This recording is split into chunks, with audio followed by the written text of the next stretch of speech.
ओजान, क्या तुम ठीक हो? ठीक हूँ, कुछ नहीं हुआ।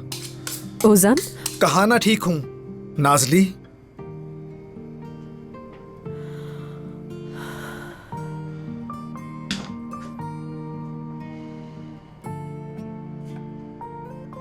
घर वालों ने कहा ये काम नहीं हो सकता, वो काम नहीं हो सकता।